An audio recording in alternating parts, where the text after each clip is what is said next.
Tenemos dividido en tres partes. Iniciamos con la parte de cirugía, después radioterapia y finalizamos con tratamiento sistémico.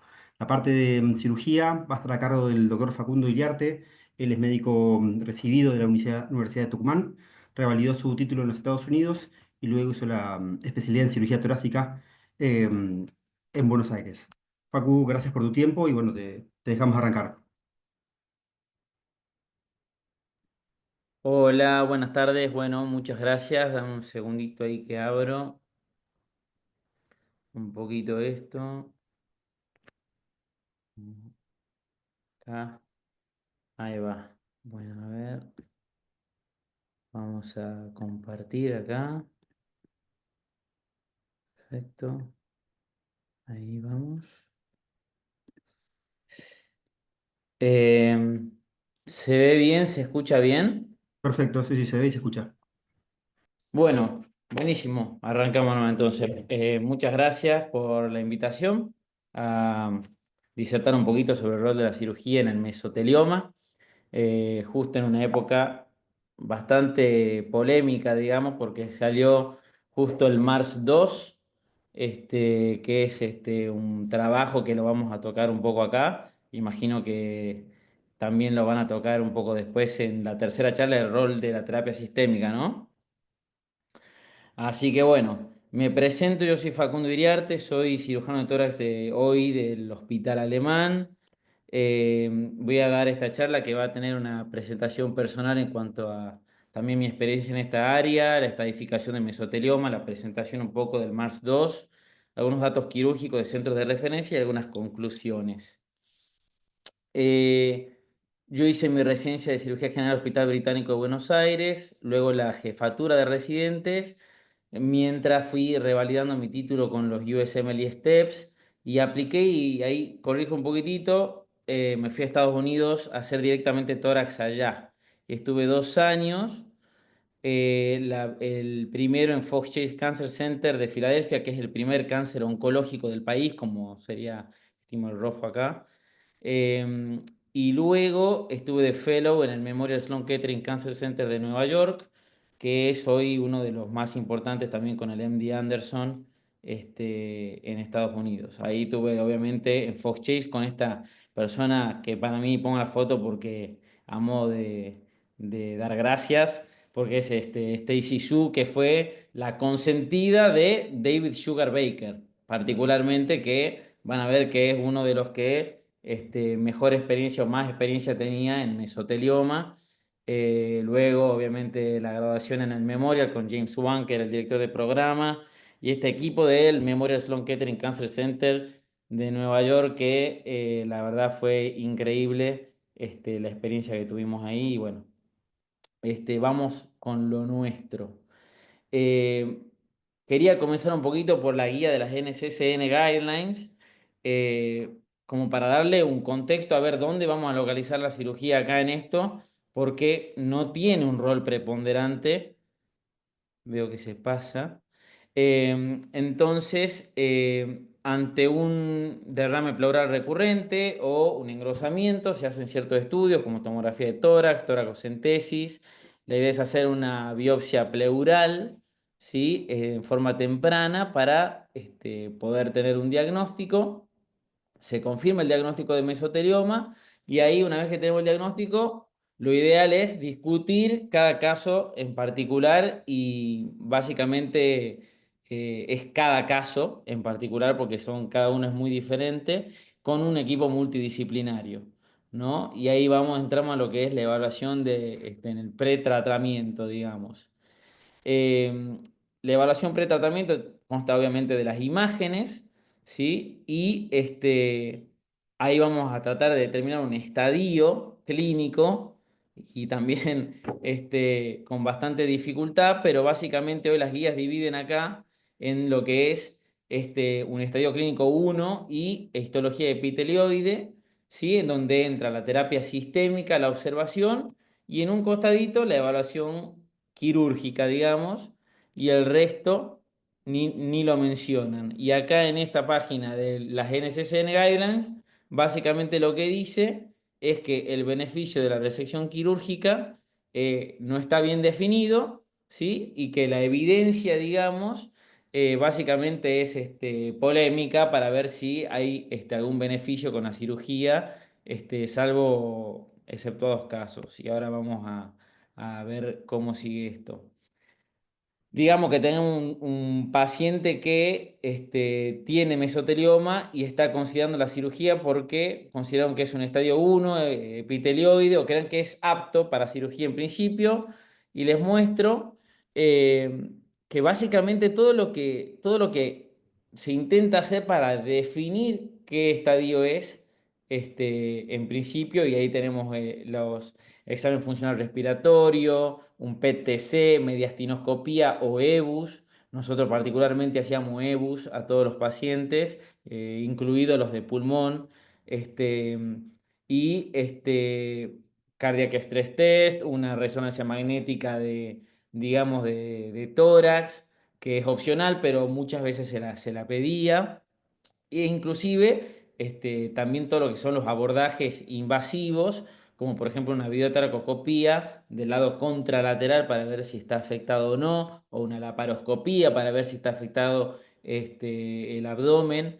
Y bueno, y después de eso, recién ver si el paciente estaba en condiciones de ser operado o no, si era candidato a esa cirugía, lo cual esto es súper variable porque depende de cada institución. O sea, yo estuve en dos instituciones que son buenísimas y las dos tenían protocolos distintos y además ensayos clínicos controlados diferentes, y entonces, bueno, ahí un poco cómo entra el paciente a cada uno es súper importante. Entonces, acá lo que divide es que se puede hacer una terapia de inducción previa a la cirugía, y en la cirugía ver si es resecable o no resecable.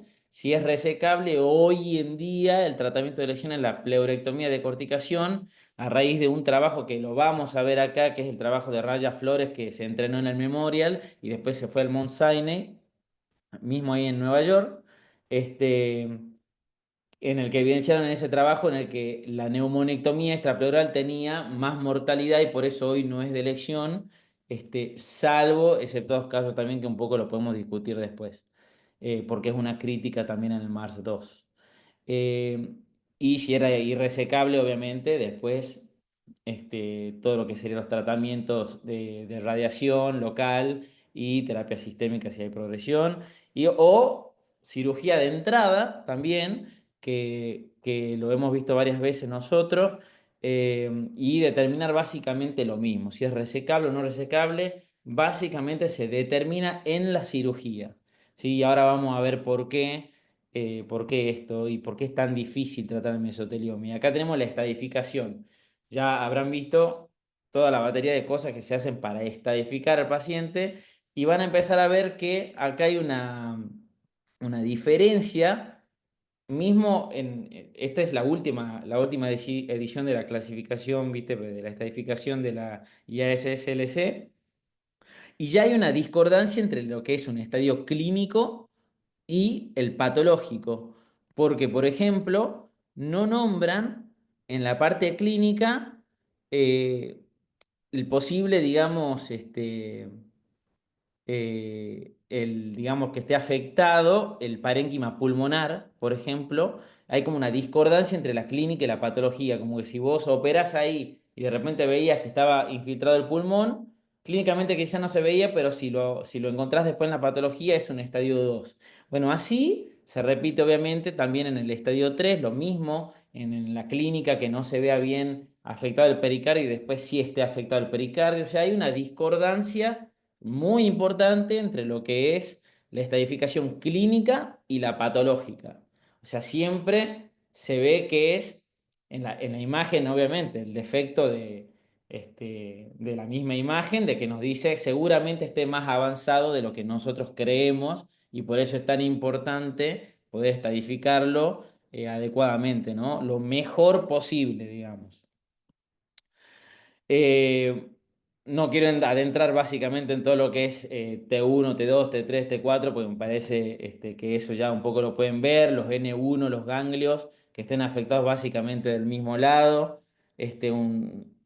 ya sea en forma medial, lateral, todo N1, los N2 con metástasis contralateral, ¿sí? O de los ganglios supraclaviculares.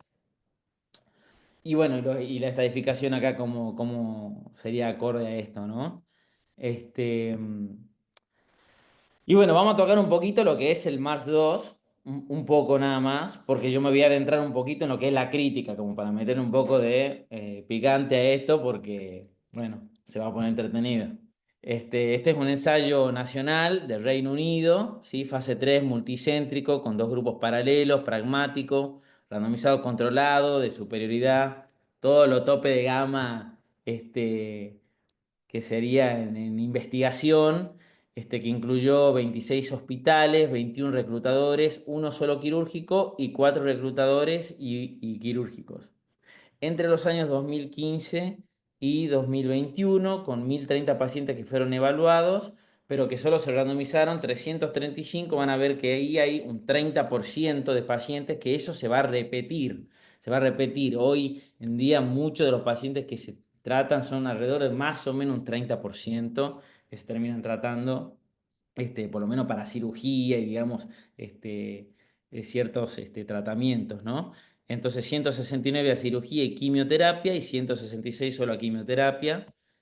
Van a ver que este es el esquema, lo saqué ahí de internet, lo mejor que pude conseguir. No está tan bueno, pero más o menos te da un esquema general de qué es lo que hicieron. Una vez que tenían la confirmación del diagnóstico y que tenía enfermedad en un solo hemitórax, tenía que ser quirúrgico, digamos, por un comité, performance status 0 o 1 y que no tenga falla, digamos, de órganos. Le daban 2 ciclos, ¿sí? De terapia sistémica y luego se repetía una tomografía y ahí entre paréntesis, es súper importante también para que lo tengan en cuenta, dice todavía resecable. ¿Y por qué? Porque va a ser también uno de los puntos críticos como para criticar, digamos, el trabajo, ¿no? Y de ahí se randomizaba. O sea, el todavía resecable no significa que no haya progresado, ¿no? Porque podía progresar e igual si un cirujano venía y decía, ah, sí, yo te lo dejo R0, creo que puede ser R0, lo randomizaban. Cuando en un montón de lugares progresa tratamiento, no se opera, ¿no? Entonces, bueno, y ahí seguían con el tratamiento sistémico. Para un lado y en forma definitiva, digamos, el randomizado para el otro, ¿no? Y bueno, básicamente esto yo le pongo los números acá, pero destroza la cirugía, ¿viste? La tira por el pillo, porque obviamente tenía mucho más sobrevida los pacientes que fueron a quimioterapia que con 24 meses a los 22 meses de seguimiento promedio que la cirugía, que tenía 19, sin diferencias, digamos, en lo que es el, la Progression Free Survival, como esto que sería, digamos, básicamente que la periodo libre de enfermedad, sin diferencia, o sea, mayor mortalidad 30 días de 4% y a 90 días de 9%, lo cual también, ojo, porque altísima mortalidad, eso para que tengan en cuenta, y miren también los efectos adversos.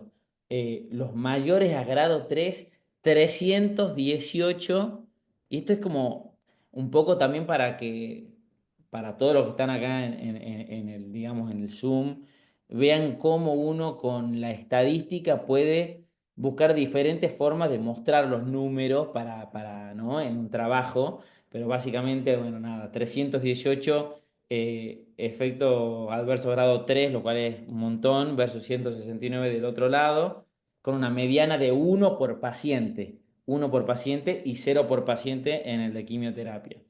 O sea, y después nada, hicieron un análisis de todo lo que es calidad de vida, análisis económico, que creo que tenía, por ejemplo, gastaban 10.000 euros más en el análisis por la quimioterapia. O sea, por donde lo miren, la cirugía perdía, por donde lo miren. Entonces vamos a ir a la crítica del Mars 2, que esto no es mío, no es mío, salió después un artículo hace muy poquito con los profesionales más renombrados en el tratamiento de mesotelioma en el mundo, divididos en dos equipos, ¿sí? Entonces, con Eric Lim, que fue uno de los que lideró el Mars 2, que es de Reino Unido y es un cirujano,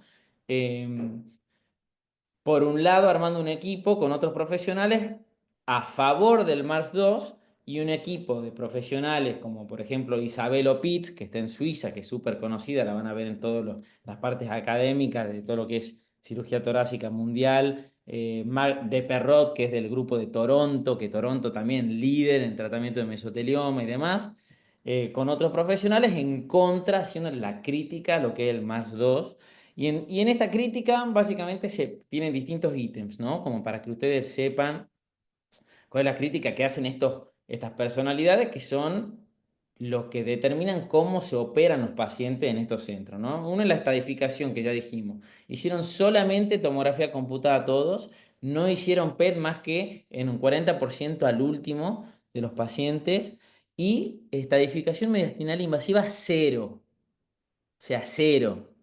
Lo cual, o sea, hasta a mí, o creo que a cualquiera de nosotros nos llamaría la atención de un grupo de UK y demás que no haga estadificación invasiva a esta patología, ¿no? Lo cual da la elevada variabilidad en el estadio clínico que estamos manejando. Pero igual tienen que saber que el objetivo del Mars 2 no era esto. O sea, no es determinar la correcta estadificación, es decir, no, los pongo a todos en las mismas condiciones, los randomizo como para que no estemos sesgados y les tiro los resultados. O sea, ese era, digamos, el objetivo del Mars 2. Después, no hay información sobre las respuestas a la quimioterapia previa a la randomización, lo cual puede haber un sesgo de selección importante, es decir, quienes progresaron más en el de cirugía o progresaron más en el de quimioterapia. Es una de las críticas que les decían a ellos. Eh, y después el diseño del trabajo. Y esto un poco yo lo voy a justificar también con los trabajos que vengan después, que es que puede haber perjudicado a los pacientes con estadio inicial que se podrían haber operado de entrada. eh, viste, a esto los sí o sí les hacía hacer quimioterapia 2 ciclos, lo cual te puede atrasar un tratamiento como 60 días. Y quizás perdés ese paciente o ese paciente digamos, se decondiciona, digamos, ¿no? Entonces, de todas las opciones disponibles en lo que es mesotelioma para el tratamiento, que vos puedas incluir un tratamiento quirúrgico, van a ver que las mejores opciones, y lo justificamos después, o que se opere de entrada, que esté en excelentes condiciones para efectuar una cirugía, o que se opere después de toda la quimioterapia, porque todos sabemos, eso es algo como, no sé, oncología de la Facultad de Medicina, o sea, si se hace después, el paciente solamente ya se selecciona solo, digamos, o progresó durante su quimioterapia o se mantiene perfecto y entonces la biología de ese tumor claramente que es mucho más benigna, ¿no? Y que después afronte una cirugía en caso de ser así. Bueno, esa era otra de las críticas. En cuanto a la selección, bueno, esto el primer ítem, la verdad que me parece muy técnico y la verdad que a nosotros en forma, si es clínicamente relevante, no me parece, a mí particularmente. El tumor primario localmente avanzado más en el grupo quirúrgico, un 83 versus un 50% que en el, el de quimioterapia. Y la falta de estadificación resultó después, en retrospectiva en el trabajo, en una mayor proporción de estadios PT3 con más de un 80%, con una resección de pared torácica en los pacientes, versus lo que se esperaba que en un 65% sean clínicamente T1, T2, o sea, la dificultad, digamos, en lo que es la estadificación, ¿no? Después había también un poquito más de estadios 4 en el grupo quirúrgico que en el otro. Me parece relevante, no me parece relevante, me parece que no es lo que buscamos nosotros como crítica. Ellos sumaron un montón de cosas, obviamente, ¿no? 33 sí me parece, 33 pacientes ya eran ilegibles por progresión de enfermedad, habiendo firmado un consentimiento y para randomización, o sea, una posible crítica del ingreso, sí, a un protocolo quirúrgico.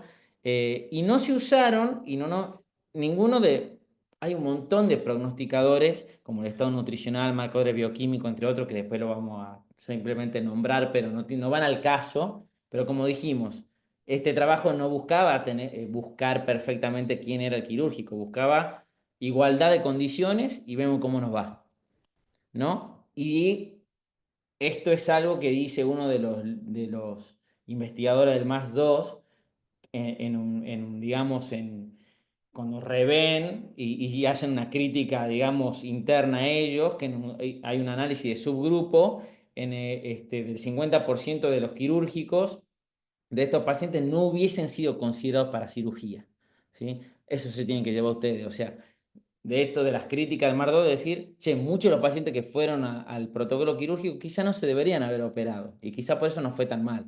Pero bueno, nada, por ahí le hacen mucha historia porque fue un randomizado, controlado, y más como que te diga, es la máxima autoridad en un protocolo de investigación y te estoy diciendo que no tenés que hacer cirugía, entonces salió toda la comunidad un poco a criticar esto, ¿no? Y después los procedimientos quirúrgicos, lo que ustedes se tienen que llevar es que si bien había, digamos, un líder que iba a ver cómo se hacía la cirugía, de otros cirujanos como para ver que más o menos cumpla con algunos criterios, no describen cómo debería ser y cuándo. Esta cirugía tiene muchísimo de variabilidad, muchísimo. O sea, hay cirujanos que tratan de no resecar el diafragma hoy, otros que tratan de no resecar el pericardio o no los reconstruyen al pericardio. Hay mucha variabilidad de esto buscando la menor morbilidad de la cirugía y que el paciente ese se recupere con la menor cantidad de efectos adversos posible. Bueno, esto no se describe.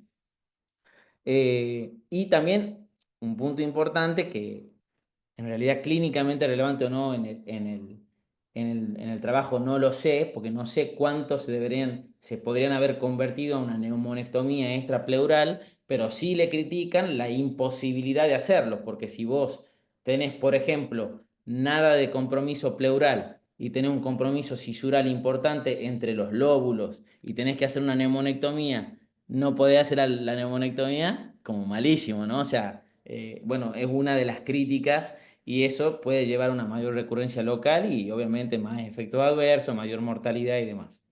Y después la experticia hospitalaria. Pusieron hospitales que hacen 5 casos por año.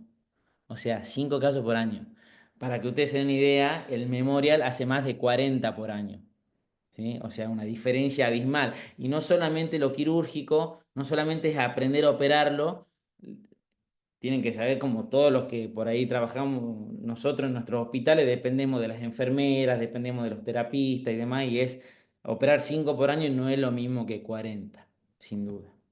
Bueno, acá está el trabajo que vamos a la parte, digamos, a lo quirúrgico propiamente dicho, que básicamente yo le voy a exponer qué es lo que hay ahí de algunos centros referentes que traté un poco de no sesgarme o sea, poner de otros lugares, como por ejemplo uno del Reino Unido también y demás. Este es del Memorial, pero porque se tiene en cuenta en todo el mundo de por qué se hace pleurectomía de corticación y no neumonectomía extrapleural, salvo que esté altamente específico indicado. Este es un estudio retrospectivo de 663 pacientes consecutivos de 1990 al 2006. Es decir, esto terminó, creo que serían más como 10 años antes de que haya empezado el que acabamos de tocar, ¿no? La mayoría de los pacientes de estadio 2 y estadio 3 al momento del diagnóstico, los pacientes incluidos y eran pacientes incluidos en distintos ensayos clínicos de la institución, ¿no? Eh, y tuvieron una mortalidad operatoria con la neumonectomía del 7% y de 4% de pleuro de corticación, o sea, en la pleura de carticación el mismo número que hubo en este estudio, que es como un montón de años después, ¿entiendes? Por eso digo que era muy alto.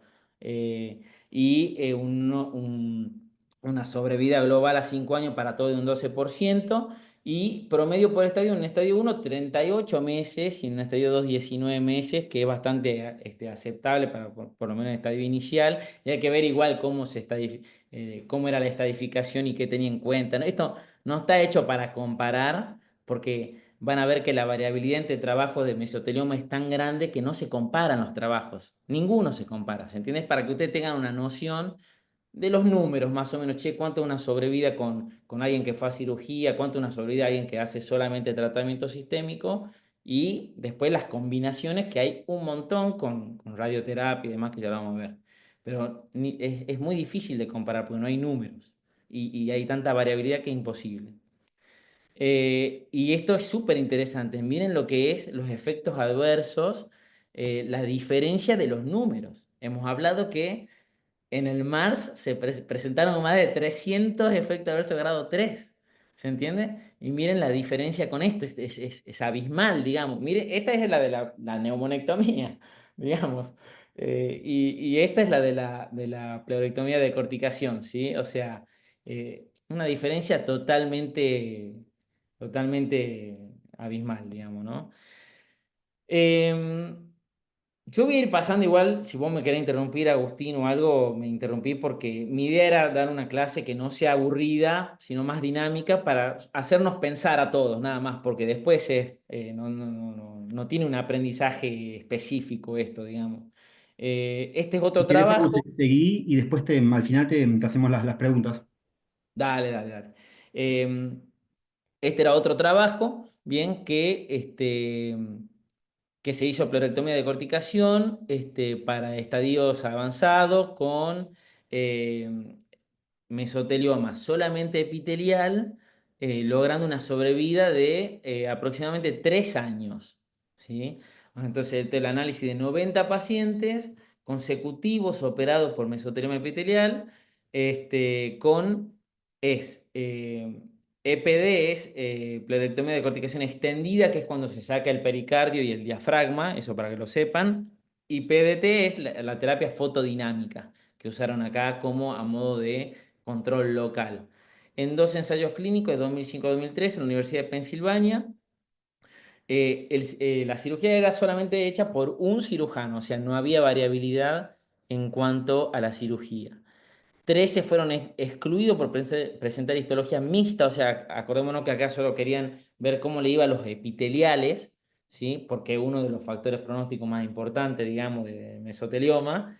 Eh, y se vuelve a repetir el número que les dije, que es que solo el 30% de los pacientes se operaban.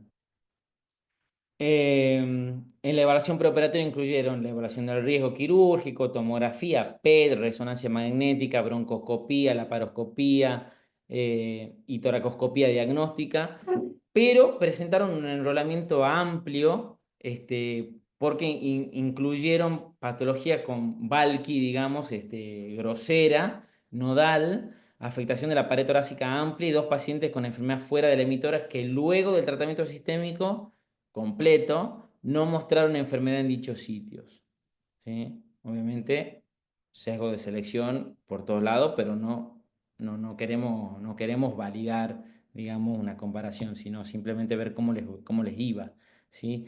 O sea, 17 fueron excluidos por presentar la histología mixta y en esos 14, de esos 17 se pudo obtener la resección completa y en 3 no. O sea, pero, ¿por qué digo esto? Porque todos los demás, los epiteliales, sí se pudo obtener una resección completa del mesotelioma y en estos que tenían menos número, en 3 ya no se pudo. O sea, para abrir el ojo ahí, digamos, un detalle. Y acá tenemos cómo les iba básicamente a estos pacientes. A ver, sí, acá es una tabla muy grande que yo la dividí en dos, pero básicamente pueden ver, viste, el rate a los 3 años, un 48%, bueno, le da el N, súper importante como un factor pronóstico, pero que aún así con enfermedad nodal les iba bastante bien. Acá van a ver el estadio, ¿sí? Que en el estadio, yo marqué solamente el estadio 3 como a modo, es decir, y es difícil que sea solo uno, pero veamos cómo le va al 3. Y bueno, a los 3 años, 42%, ¿viste? De sobrevida global. La verdad que bastante bien cómo le fue a este grupo con la combinación con la terapia fotodinámica, ¿no? A ver. Esto, acá. Esto es también súper interesante porque ellos también recibieron pacientes que habían en principio recibido o se operaban de entrada o hacían su quimioterapia después y acá tenemos cómo les va, ¿no? Entonces tenemos, por ejemplo, los que recibieron preoperatoriamente solamente en el segundo escalón, un 66% de sobrevida a 3 años, y también así los que, digamos, el porcentaje más alto es antes del último, los que habían hecho o solamente previo o solamente después con un 51%, lo cual nada, te muestra más o menos cómo, por dónde va. No es hacer 2 ciclos y recién lo opero y después vemos si puede continuar su terapia. Creo que ese sería la peor manera de ver un caso quirúrgico. Y después, este es otro trabajo eh, en el que se hizo pleurectomía de corticación con un lavado hipertérmico con yodopovidona. Se hizo radioterapia y terapia sistémica después a los pacientes. Y una experiencia de 10 años. Desde el 2004 incluyeron pacientes estos que se sometieron a pleurectomía de corticación, radioterapia y se evalúan retrospectivamente. Entonces, acá los pacientes pasibles de operarse se les ofreció la cirugía upfront de entrada. La radioterapia se hacía de la cuarta a la quinta semana y una quimioterapia después de las 6 a las 8 semanas. Y sí aceptaron pacientes que hicieron neoadyuvancia, pero que habían respondido al tratamiento, ¿sí? Obviamente, seguimos con el sesgo de selección porque de cirugía se trata de eso. Eh, Pacientes, y acá vienen lo de los factores de mal pronóstico que les mencioné, pacientes con factores de mal pronóstico como anemia, plaquetopenia, leucocitosis, pérdida de peso fueron excluidos. Entonces fueron 102 pacientes operados por el mismo cirujano, los resultados, y esto también es súper interesante, que a mí me llamó un poco la atención, que 56% se pudo hacer la cirugía, la citorreducción completa, y en un 44% quedaron R2. ¿Viste? ¿Eso qué significa? No lo sé bien. Habrá que ver que no hayan querido seguir porque o invadía y no se podía, o por qué, que usualmente es el caso, ¿no? Y las resecciones extendidas incluyeron 8 resecciones de diafragma, 3 lobectomía, bilobectomía, una segmentectomía, pericardio 3, una vena cava superior y una resección de pared importante. Miren esto, no hubo mortalidad a 30 y 90 días, no hubo. 73 pacientes terminaron siendo epitelioides, 25 bifásicos y 4 sarcomatoides. 68 pacientes fueron N0, y ahora van a ver acá que por qué tan importante como factor pronóstico los ganglios, que estén afectados o no, porque esto sin duda tiene que ver en la sobrevida que tuvieron. 8 pacientes en 1 y 26 en E2, con una sobrevida a 32 meses y a 5 años una sobrevida de 23%. Una sobrevida mediana, digamos, global de 32 meses y a 5 años de 23%. Acá están los gráficos. Eh, Básicamente, acá lo que te dice es que todos hicieron su tratamiento posterior, o los 14 que entraron también lo habían completado a su esquema de quimioterapia, y cómo les había ido en la parte de sobrevida a la derecha, digamos, que es un poco lo que ya nombramos. Eh, Eso ya lo habíamos puesto, no hubo mortalidad. También miren las complicaciones, o sea, me parece que un 30% era de los pacientes, en el número total es un 30% de los pacientes estas complicaciones. O sea, estamos hablando de muchísimo menos de lo que presentaba el MARS 2. Entonces, conclusiones. Rol de la cirugía es aumentar la sobrevida libre de enfermedad y la sobrevida global en pacientes altamente seleccionados en un contexto de terapia multimodal. No es un tratamiento que deba ser recomendado en lugares sin la expertise quirúrgica ni clínica suficiente, y la cirugía solo debe tener su espacio en un ensayo clínico, porque todos los pacientes que estaban incluidos estaban en ensayos clínicos, y no debe ser recomendada como tratamiento en líneas generales. Así que eso es, no me quería extender mucho con la clase, me pareció presentarle un poco los disparadores como para que tengan en cuenta todos los detalles que hay que tener en cuenta, y bueno, nada, después de última vemos las preguntas. Acá les dejo mi contacto y nada, lo que necesiten a disposición. Bueno, Facu, muchas gracias por tu tiempo y la presentación. No sé si hay alguna pregunta. Yo, Facu, te quería hacer un par de preguntas. Inicialmente,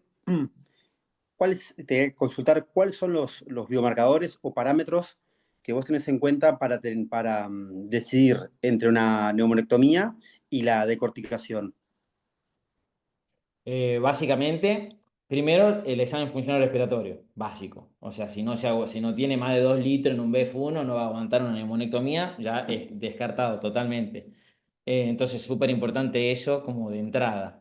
Y lo segundo es que hoy en líneas generales no se hace neumonectomía de por sí. ¿Cuándo va a hacer neumonectomía? Que nos ha tocado.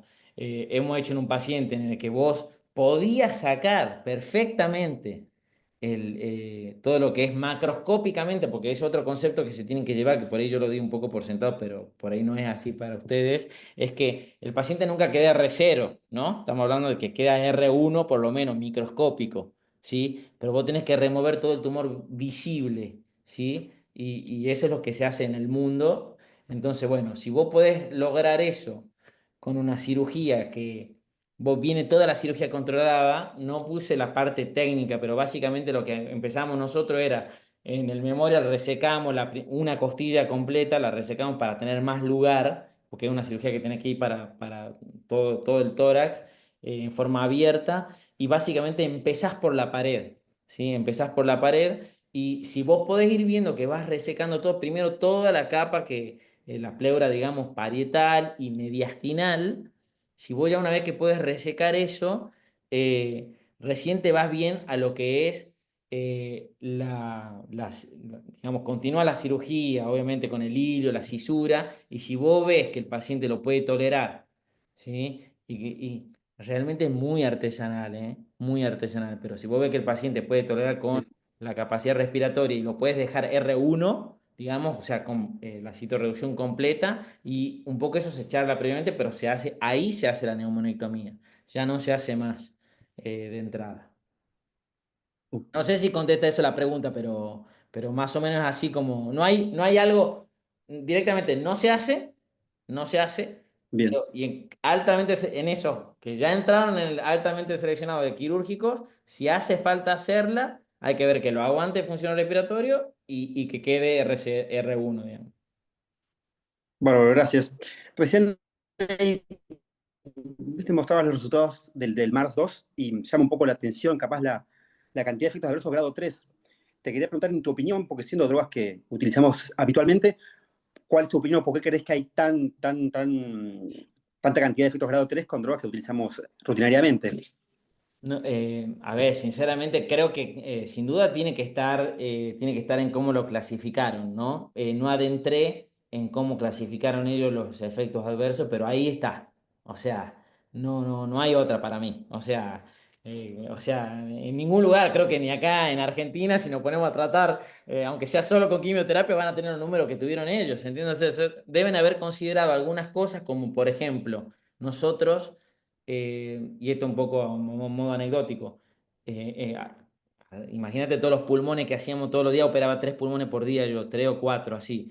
Y había mucho paciente border, ¿no? Ese paciente border se empezaba a congestionar un poquito la placa, tenía bastante todo. Yo agarraba un endoscopio, lo traía al lado de la cama y le hacía una endoscopía ahí nomás, ¿entendés? Le hacía una tolea bronquial, ¿sí? Hacía endoscopía y todo y ellos, ¿viste? O sea, eso vos lo puedes, si lo sedás un poquitito, porque lo sedamos incluso mismos nosotros con midazolam y demás, vos eso lo podés considerar como un efecto adverso grado 3 porque necesita una sedación y un procedimiento por ejemplo, Clavien 2, por ejemplo, ¿se entiende? Entonces, la clave para mí está en cómo lo clasificás, sin duda, pero bueno, no es algo que se tienen que llevar hoy del MARS. Creo que el MARS es, ya les digo, en igualdad de condiciones, sin duda. No va a tratamiento quirúrgico, no va. Eso, No, se va. eso no. Y la última pregunta que te hago, te dejo, Danilo, por fuera de la accesibilidad. ¿Vos crees que es imperativo estadificar a todos los pacientes con PET? Y si en pacientes con PET negativo, por fuera de las comorbilidades, si hay algún parámetro propiamente así del primario que a vos te contraindique la cirugía, que digas, bueno, esto no lo puedo resacar. Bueno, vamos por parte del PET, seguro que sí. Para mí a Bien, todos. ¿Pero por qué? Porque esto no lo van a hacer en ningún lugar que no sea académico. y ya de por sí, estás en un lugar académico, le haces el PET a todo, porque de tu hospital sale la data con la que se maneja todo tu país. Entonces, si el PET sirve o no sirve, claramente ya lo vemos que lo usan afuera y que hace falta, pero vos necesitas tener un PET porque necesitas tener valor de referencia. Si vos no tenés hoy un PET y querés presentar tu trabajo en el exterior, te van a decir, che, pero si el PET tal cosa, tal otra, no, vos tenés que tener el PET. Chao. No, eso ni se discute. Para todos nuestros pacientes oncológicos se hace PET y después vemos. Y después, eh, no es lo más importante, porque después hay que ver cómo es tu ensayo clínico. Esto vos lo vas a plantear en un ensayo clínico, ¿no? Entonces, por ejemplo, si progresó o no progresó, entonces si va a ser criterio, el PET va a ser fundamental. Y entonces, ¿y a dónde tengo que tomar la muestra? Si recayó en un ganglio grupo 4R o 7, entonces, le hago entonces un EBUS o le hago una mediastinoscopía. Bueno, vas a necesitar el PET y un poco los parámetros es todo lo que en líneas generales ustedes, esto para mí es algo como básico, pero hay que pensarlo, es si recae ganglionar, si hoy, algo que no toqué, pero que ya se instaló en la última y en la última estadificación es el volumen de enfermedad. O sea, hoy, para estadificar, se tiene en cuenta el volumen de una enfermedad que hoy una de las cosas que te dice si yo me leí todo el trabajo de cómo hicieron la nueva estadificación, pero porque quería ver de la IASLC, pero porque quería ver por qué era importante eso, y ellos mismos dicen que va a ser, que hay que implementarlo porque tiene un carácter pronóstico y importante para estadificar, pero también va a ser importante para que lo estudien los imagenólogos, lo tienen que estudiar los imagenólogos, cómo medimos ese volumen en las imágenes. ¿Va a ayudar la inteligencia artificial en esto o no? Seguro que sí. O sea, se viene una estadificación mucho mejor sin duda. Eh, y todo lo que sea, digamos, sentido común. Si vos ves engrosamiento pleural del otro lado, si ves engrosamiento peritoneal, ¿sí? Si ves que de repente el volumen tumoral aumentó, si ves que de repente tenés más ganglios que antes no veía, todo eso, y yo no lo voy a operar. Yo no lo voy a operar, sin duda. Bueno, Facu, perfecto. Te agradecemos muchísimo el tiempo y la presentación. No sé si hay alguna pregunta más. Bueno, seguimos con la parte de radioterapia. Está a cargo de Mara Scarabini. Ella es médica egresada en la Universidad de Buenos Aires y actualmente forma parte del staff de Megaterapia. No sé si Mara, si estás conectada.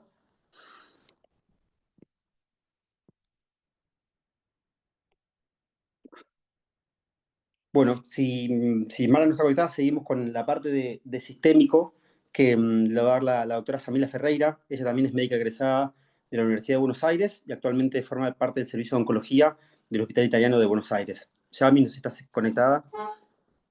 Agustín, te interrumpo un segundo. ¿Cómo? Te interrumpo un segundo. Tengo un Sí. video de Mara. No sé Ah, bueno, si lo compartimos ahora o después, cuando vos me digas. dale, estaba en el programa, estaba ella ahora, así que lo ponemos ahora, si te parece. Dale, perfecto.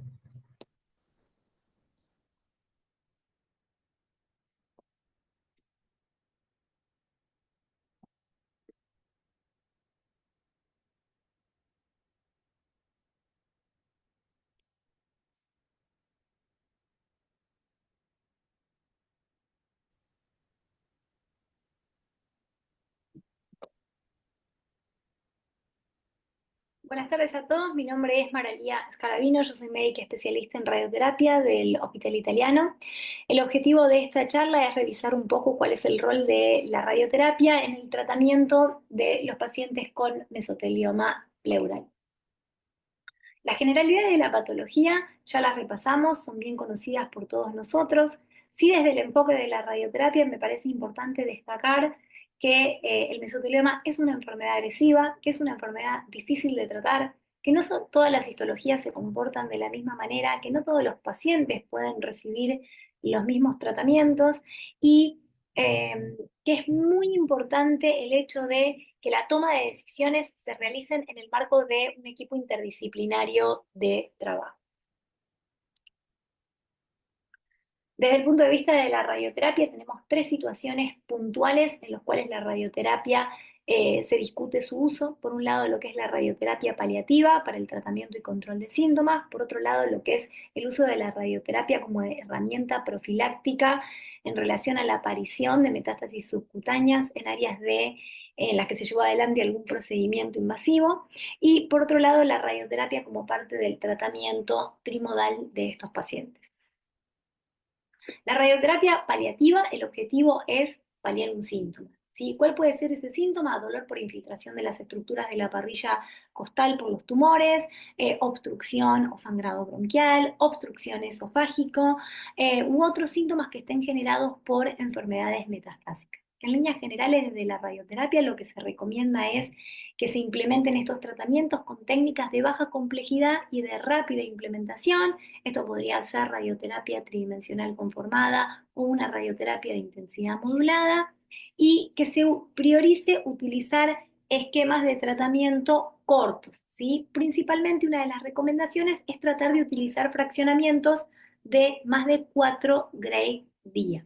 En relación a lo que son las técnicas de alta complejidad, lo que es radiocirugía craneal o SBRT, está descrito para casos de pacientes muy seleccionados, con progresiones a distancia, de muy baja carga de enfermedad, en situaciones donde la enfermedad primaria se encuentre estable o controlada.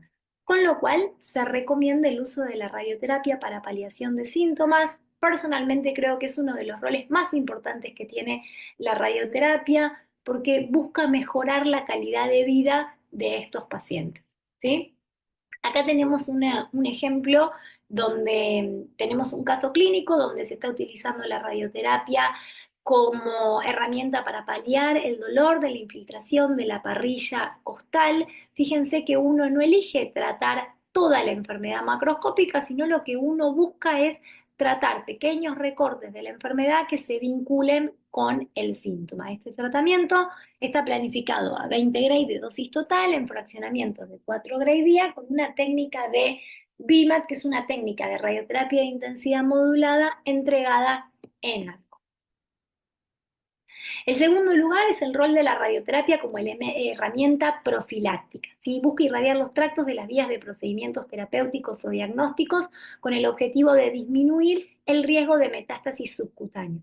¿Cuál es la probabilidad de que haya una siembra de células tumorales en estos casos? Según la bibliografía, 15 a 20%. ¿Por qué es importante tratar de prevenirlo? Bueno, la hipótesis dice que es importante prevenirlo porque esto a los pacientes después les genera molestias, dolor, mala calidad de vida, y en su evolución son de difícil manejo clínico. Bien, entonces durante muchas décadas la radioterapia, si la radioterapia servía o no para esto, fue objeto de intenso debate. Para analizar un poco cuál es la evidencia, tenemos que dividirlo en dos grupos. Por un lado, lo que es la era prequimioterapia, y por otro lado, lo que es la era postquimioterapia. En la era prequimioterapia encontramos 3 trabajos importantes, uno australiano, uno francés y uno del Reino Unido, en donde se irradiaba a estos pacientes después de los procedimientos para prevenir la siembra. Y la realidad es que estos trabajos eran trabajos con muy poquitos pacientes, trabajos que entre sí tenían mucha disparidad en los fraccionamientos y los resultados eran contradictorios, ¿sí? Por otro lado, la evidencia científica fue de a poco mejorando. En el año 2015 se publican 2 estudios multicéntricos aleatorizados, el SMART y el PIT. En ambos estudios la mayoría de los pacientes habían sido tratados con quimioterapia, y los 2 estudios buscaban probar el beneficio científico de la radioterapia en esto, ¿no? En prevenir la aparición de metástasis subcutánea en el trayecto de los procedimientos realizados. El trabajo SMART es un fase 3 que lo que hace es comparar esquemas de 3 fracciones, ¿sí? Eran 21 Gray, 7 Gray día, en el postprocedimiento inmediato, ¿sí? Se tomaba en cuenta un intervalo menor a 42 días, versus una radioterapia diferida, el mismo fraccionamiento, pero más allá de los 42 días. El segundo trabajo, el PIT, compara el mismo fraccionamiento, los pacientes se irradiaban de forma inmediata en un intervalo de 42 días posterior al procedimiento, pero lo comparaban con la no radioterapia, ¿sí? En ninguno de los dos casos se encontraron diferencias significativas, con lo cual no se recomienda el uso de radioterapia profiláctica en los tractos de instrumentación de forma rutinaria. Cuando uno hace el análisis por subgrupos en estos trabajos, encuentra que hay algún grupito en el cual podría pensarse que hay mayor beneficio. Una de las cosas que se destaca son aquellos grupos con pacientes que tienen histología sarcomatoide, ¿sí? Y ahí vuelvo a traccionar de lo que es la toma de decisiones en equipos interdisciplinarios de trabajo, porque si bien uno no lo recomienda de forma rutinaria, no quiere decir que en algún paciente no se pueda hacer. Por otro lado, y por último, el rol de la radioterapia como parte del tratamiento trimodal. Acá partimos de una premisa que es muy importante recordar, que es que la radioterapia exclusiva no se recomienda como tratamiento. Un paciente que por sus comorbilidades no puede hacer cirugía, no puede hacer radioterapia, no es que podemos elegir tratarlo, quimioterapia, no es que podemos elegir tratarlo solo haciendo radioterapia. Eso no cumple los objetivos terapéuticos y además es muy tóxico, ¿sí? Entonces hay que considerar la radioterapia de la pleura hemitoráxica después de una quimio de inducción y después de una cirugía con conservación de pulmón en pacientes con mesotelioma pleural seleccionados, ¿sí? Tienen que ser pacientes con buen performance status, tienen que ser pacientes con buena función renal dentro de este esquema de tratamiento. Acá hay un trabajo muy importante, que es este trabajo fase 3, donde se comparó el uso de la radioterapia de intensidad modulada hemitoráxica versus la radioterapia paliativa. Bien, en este trabajo se evidenció que la tasa de supervivencia global a 2 años fue mucho mejor en los pacientes que hacían radioterapia con intensidad modulada, donde se buscaba un escalamiento de dosis. Estamos hablando de 50 Gray, 60 Gray con radioterapia normofraccionada versus una radioterapia tridimensional conformada con dosis paliativas, 30 Gray 3 Gray día, 20 Gray 4 Gray día, ¿sí? Entonces, le fue mejor a los pacientes que hicieron IMRT con escalamiento de dosis, pero también es muy importante destacar que estos pacientes presentaron mucha toxicidad, ¿sí? Incluso está descrito en este trabajo una muerte de un paciente secundario a una neumonitis actínica. ¿Bien? Entonces, también se desprende de este trabajo que no se recomienda la irradiación electiva de las áreas ganglionares, ¿sí? Entonces, radioterapia no como herramienta exclusiva de tratamiento, sí en el marco de el esquema trimodal, post-inducción, post-cirugía y sin irradiación electiva de áreas ganglionares. Y como objetivo, buscando escalamiento de dosis. Es muy importante pensar en la técnica de radioterapia, que es una discusión más propia de la especialidad, pero desde lo coyuntural en Argentina, esta discusión se abre al resto de los especialistas porque son los que nos tienen que hacer los pedidos médicos, ¿sí? Este estudio es muy importante para los que hacemos radioterapia porque básicamente comparó el mismo tratamiento, o sea, el esquema trimodal hecho con radioterapia 3D versus el esquema trimodal hecho con radioterapia de IMRT, y la IMRT demostró ser mejor para escalar dosis y ser mejor también para proteger los órganos a riesgo. Entonces, lo que permite es que los pacientes tengan mejores perfiles de toxicidad, ¿sí? Con lo cual, siempre que estemos mandando a un paciente a hacer una radioterapia dentro de lo que es el esquema trimodal, tenemos que pensar en radioterapia de intensidad modulada, que es una técnica que nos permite escalar dosis, es una técnica que nos permite conformar las curvas de isodosis a los volúmenes que irradiamos, especialmente en situaciones cóncavo-convexas o especialmente donde tengo tejidos de diferentes densidades, como es el caso de las radioterapias que se hacen en el tórax, y nos permite cuidar más los órganos a riesgo. Entonces, en relación a lo que son las dos indicaciones principales de radioterapia, yo preparé este cuadrito como recordatorio dentro de lo que es el tratamiento paliativo. Acordarnos que lo más importante es que el tratamiento sea de curso corto, con una técnica de baja complejidad, de rápida implementación, ¿sí? Con una tomosimulación convencional y que los fraccionamientos, además de ser esquema corto, busquen tratar de tener dosis mayores a 4 gray día, que el objetivo es el control de síntomas y siempre es muy importante para tener perfiles de toxicidad aceptables respetar los constraints, ¿sí? La radioterapia tiene, así como tiene objetivos para control local y objetivos de prescripción de dosis para lo que son las partes del cuerpo con enfermedad, también tiene objetivos para proteger los órganos a riesgo. Bien, el tratamiento trimodal, acordarnos que el piso de técnica es la radioterapia de intensidad modulada. Sí me parece importante, hoy por hoy en Argentina hay un montón de centros con tecnología de avanzada donde a una radioterapia de intensidad modulada se le puede agregar una guía por imágenes diaria en búnker para disminuir los volúmenes y esto de nuevo busca mejorar lo que es las curvas de distribución de dosis especialmente altas, que son de las cuales los pacientes se benefician en relación al control local y proteger los órganos a riesgo. Cuando hacemos este tipo de radioterapias también tenemos que pensar en simulaciones un poquito más complejas. También hay servicios en la Argentina que tienen tomógrafo 4D que nos permite evaluar el movimiento de las estructuras torácicas, tanto de lo que queremos irradiar como de lo que queremos proteger. Muy importante para los médicos radioterapeutas que los pacientes dentro de sus estadificaciones tengan estudios de alta complejidad. El PET-TC nos ayuda mucho a nosotros a priorizar algunos lugares donde queremos hacer escalamiento de dosis, ¿sí? Guiado en función de estudios de estadificación.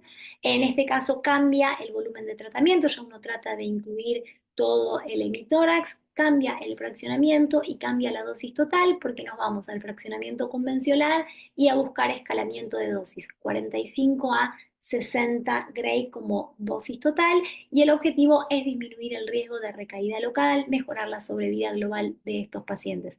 En relación a lo que es los constraints y el cuidado de los órganos a riesgo, la técnica de planificación tiene que ser verdaderamente exquisita. El no cumplimiento de estos constraints puede llevar a los pacientes a tener toxicidades desmedidas que pongan muy en jaque su calidad de vida e incluso está descrito que algunos pacientes pueden morir a causa de complicaciones post radioterapia. Por eso uno siempre trata de realmente tener bien evaluado al paciente y de bien discutido en el esquema interdisciplinario que esta sea la indicación. En conclusión, tenemos que acordarnos del tratamiento de los pacientes con mesotelioma pleural, debe ser pensado en equipos interdisciplinarios de trabajo. Se recomienda el uso de la radioterapia para paliación de síntomas, siempre pensar en cursos cortos, con dosis día de más de 4 gray. No se recomienda el uso de la radioterapia profiláctica en los tractos de implementación, al menos de forma rutinaria. La radioterapia exclusiva no se recomienda como tratamiento único. Hay que considerar a la radioterapia pleural hemitoráxica después de la quimioterapia de inducción y las cirugías con conservación de pulmón en ciertos pacientes seleccionados.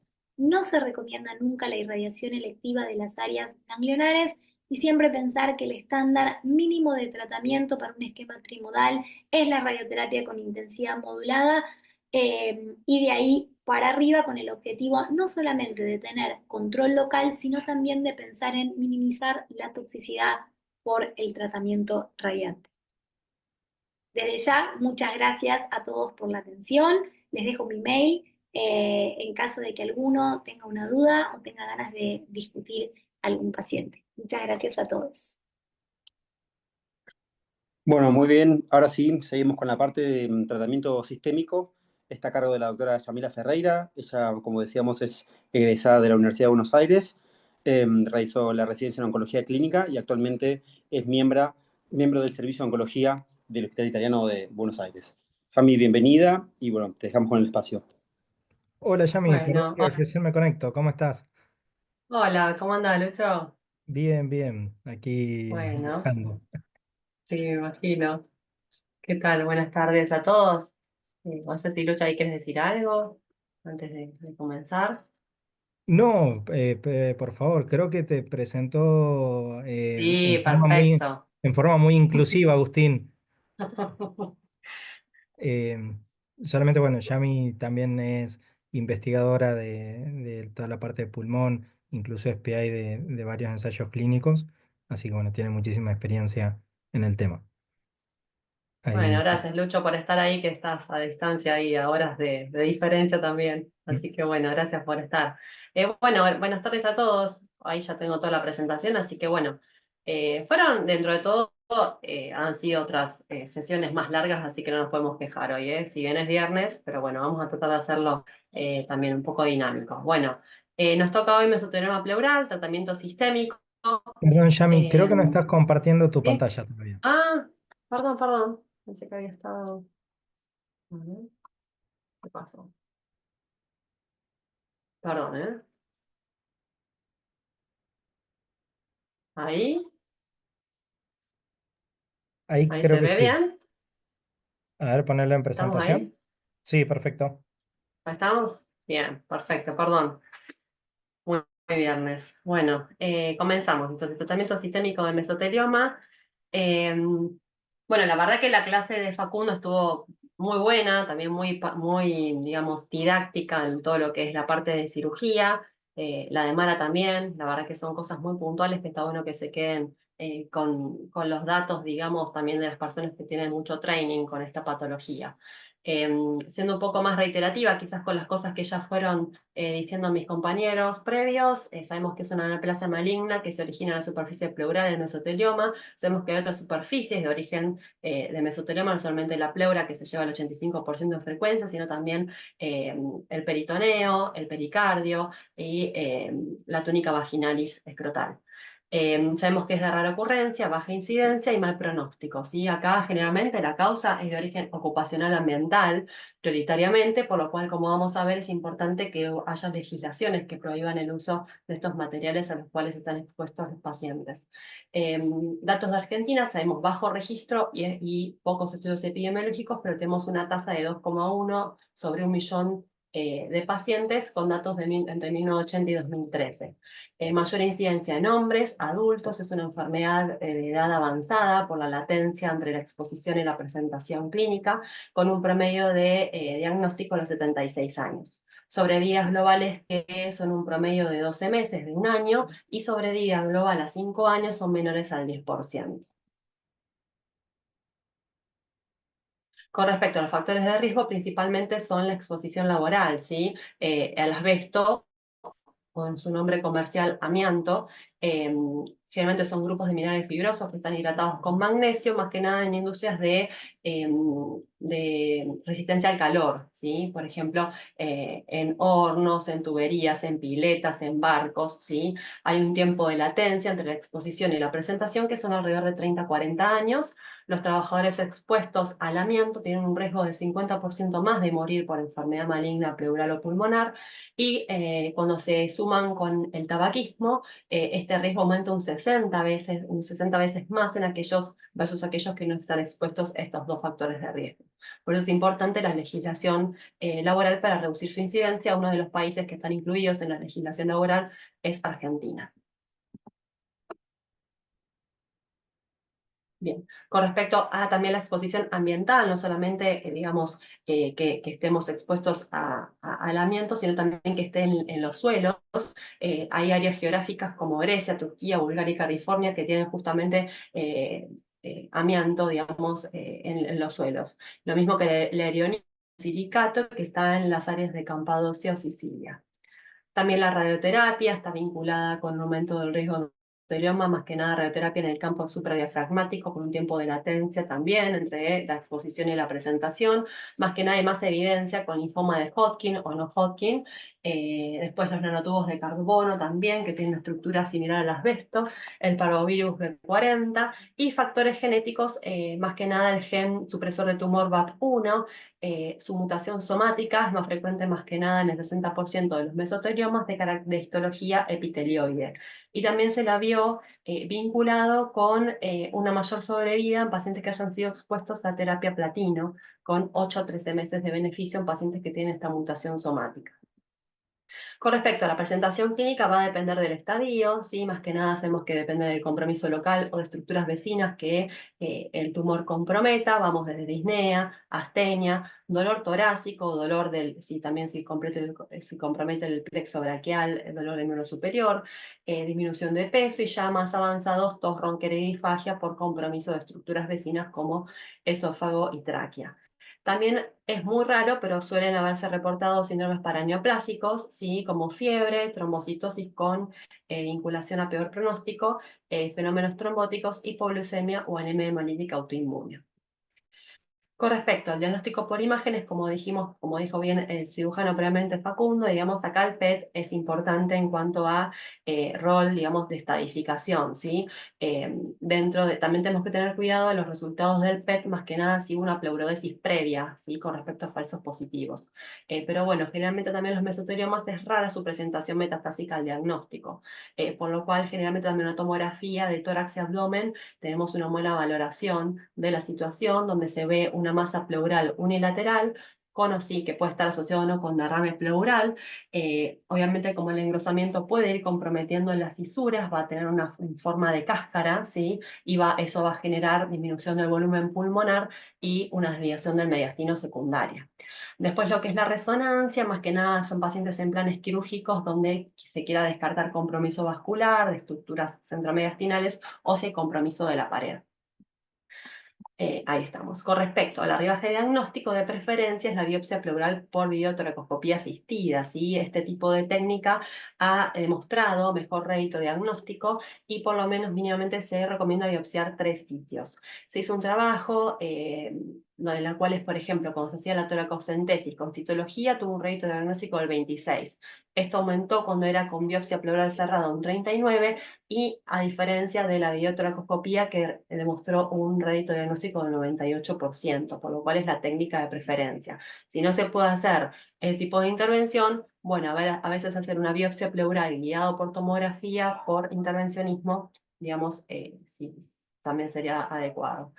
En pacientes que son candidatos quirúrgicos también se suma hacer mediastinoscopía de huevos, ¿sí? También, como dijo previamente Facundo, también es importante, depende del arribaje que se quiera hacer para descartar compromiso contralateral.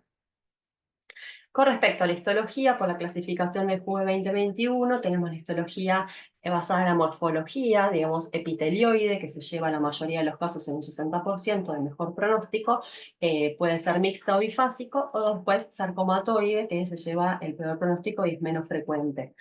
Pero obviamente, dado que la pleura es una ubicación, digamos, frecuente de metástasis o, digamos, infecciones o situaciones inflamatorias, es muy importante la inmunohistoquímica, ¿sí? En el cual la inmunohistoquímica no es una inmunohistoquímica característica del mesotelioma, pero sí con ciertas expresiones, digamos, que nos pueden ayudar y descartar otras causas. Por ejemplo, acá es característico, digamos, del mesotelioma que tengamos la calretinina positiva, citoqueratina 5 y 6, WT1 y también mesoterina, por ejemplo. Y también está bueno descartar adenocarcinoma cuando me da una marcación de FAX8-CA. Acá de paso aprovechamos para echar un casito clínico que está bueno siempre que podemos. Es una paciente femenina de 80 años que como antecedentes de tabaquismo, en mayo del 23 se presentó a la guardia con fiebre, tos seca de un mes de evolución y disnea clase funcional 3. Estaba saturando normalmente y era normocárdica. Como vemos ahí en esa placa de tórax, se observa un derrame pleural derecho, ¿sí? Moderado a severo.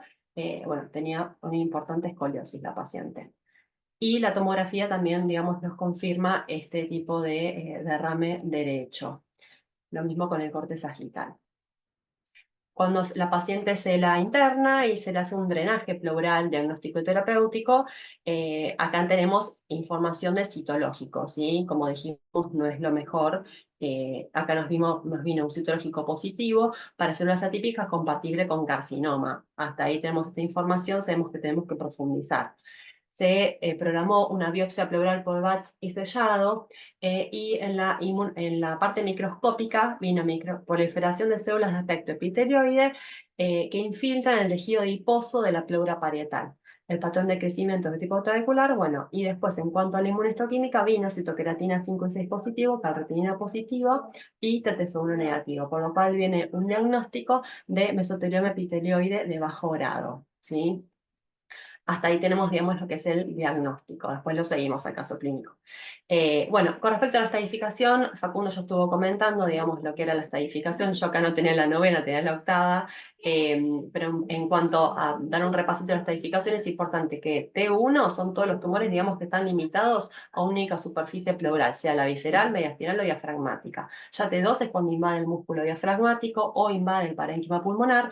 T3 ya son tumores T3 y T4 que generalmente no son resecables de inicio, más que menos el T3, digamos, que puede ser potencialmente resecable, donde ya compromete, digamos, lo que es la grasa mediastinal, compromete los tejidos blandos de la pared torácica o compromete, digamos, y no traspasa el pericardio.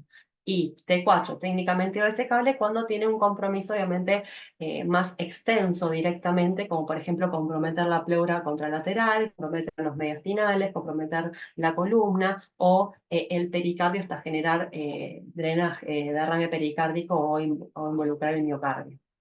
Con respecto a los ganglios, N1 ipsilaterales y N2 acá ya son ganglios contralaterales. Y todo lo que es estadio, los que tengan compromiso ganglionar ipsilateral, ya vamos a tener un estadio 2, y cuando ya hay compromiso ganglionar contralateral, ya estamos en presencia de estadio 3B. Con respecto al pronóstico, va a depender del estadio. Como ven, en general, por más que sean estadios tempranos, la sobrevida a 5 años no supera el 15%, por más que sea un estadio 1A. Ni que hablar que ya estadios no quirúrgicos son menores al 10% lo que es la sobrevida a 5 años, como dijimos al inicio de la clase. Lo mismo con las histologías, digamos, hemología epitelial está vinculada con un mejor pronóstico, con una sobrevida media de 19 meses versus la mitad, 8 meses para las histologías sarcomatoides. Bueno, pasamos al tratamiento, ¿sí? Con respecto al tratamiento, los últimos 30, hasta que no hubo novedades, los últimos 30 años, los estudios que probaban agentes únicos o en combinación daban resultados pobres en cuanto al manejo de la patología. Hasta que llegaron estos dos estudios, ¿sí? Fase 2, que evidenciaron que el mesotelioma tenía sensibilidad al platino, que combinaban el platino con gemcitabina. Son dos estudios fase 2 de los años 99 y el 2002. Estos estudios más que nada son estudios con bajo N, la mayoría de tumores epitelioides y estadios 3-4, y combinaban cisplatino con gemcitabina por 6 ciclos, ¿sí? Como vemos, respuestas completas no había, mayoritariamente había respuestas parciales, y como vemos, las sobrevidas libres de progresiones no sobrepasaban los 6 meses y las sobrevidas globales no llegaban al año, ¿sí? Pero hasta ese momento se convirtieron en el estándar, combinar cisplatina con gemcitabina. Lo que vino después fue, de mera casualidad, cuando se estaba evaluando justamente en un fase 1, lo que es la dosis máxima tolerada, la farmacocinética y las dosis para pasar en fase 2 del pemetrexed en combinación con platino, había varias cohortes, tumores de cabeza y cuello, una de ellas era mesotelioma, y ahí, digamos, de suerte se pesquisó la sensibilidad que tenía al pemetrexed. Y esto llevó a conducir el ensayo de fase 3 muy importante, que es este en el cual se evaluó la eficacia del pemetrexed en combinación con cisplatino. Estamos acá en el año 2003, ¿sí? Pacientes naivos de tratamiento que no elegían esa cirugía, se randomizaban 1 a 1 a hacer pemetrexed con cisplatino versus cisplatino solo. Acá también quizás, dado que venimos de estudios quizás que también cambiaron un poquito la práctica, que eran en combinación con gemcitabina, quizás debería haber sido esa la rama control, pero bueno, decidieron que sea cisplatino solo. Y sobrevida global era el endpoint primario. Acá los pacientes estaban suplementados y se evaluó justamente cómo era también la sobrevida global en pacientes intentrutit versus suplementados, con ácido fólico y vitamina B2. La edad promedio 61 años, la mayoría eran hombres, histología, la mayoría epitelioide con estadio avanzado. Como vemos acá, los pacientes que estaban suplementados, o sea, los pacientes de la rama de pemetrexed cisplatino que estaban suplementados, recibieron la mediana de 6 ciclos de doblete de platino, versus en la rama de cisplatino solamente el promedio de ciclos realizados fue menor, fue de 4. Y lo que es el resultado en sobrevida global, como vemos, hubo un beneficio a favor de la combinación de pemetrexed cisplatino con una sobrevida global de 12 meses versus 9 meses para cisplatino solo, estadísticamente significativo, con un hazard ratio de 0,77, y esto a la derecha, cuando se suplementaban, estos valores mejoraban un poco más, con una sobrevida global de 13 versus 10 meses a favor del doblete. Con respecto a la sobrevida libre de progresión, 5,7 versus 3,9 meses, y esto cuando hablamos de suplementación también mejora un poquito más arriba los valores, ¿sí? Pero más o menos 6 meses versus 4 meses en sobrevida libre de progresión a favor de pemetrexed cisplatino. Y acá, perdón. Y con respecto a la tasa de respuesta fue casi un poquito más del doble para la combinación, 41 versus 16% de tasa de respuesta a favor de la combinación. Y con respecto a la toxicidad, obviamente que los pacientes que no, igualmente acá en este estudio, los pacientes que estaban totalmente suplementados eran la mayoría, 168, los que no estaban suplementados eran nada más que 32. Y como vemos, digamos, las toxicidades grado 3, 4, obviamente que fueron mucho mayores en los pacientes no suplementados. Entonces, esta combinación demostró superar en términos de sobrevida global, sobrevida libre de progresión y tasa de respuesta a platino monoterapia en primera línea, convirtiéndose en un nuevo estándar de tratamiento. Por lo cual también vemos que la suplementación permitió completar la mayor cantidad de ciclos y de reducir la toxicidad. Eso con respecto a la combinación. Perfecto, está ahí, estándar de tratamiento con sobrevida global de 12 meses y sobrevida libre de progresión de 6 meses.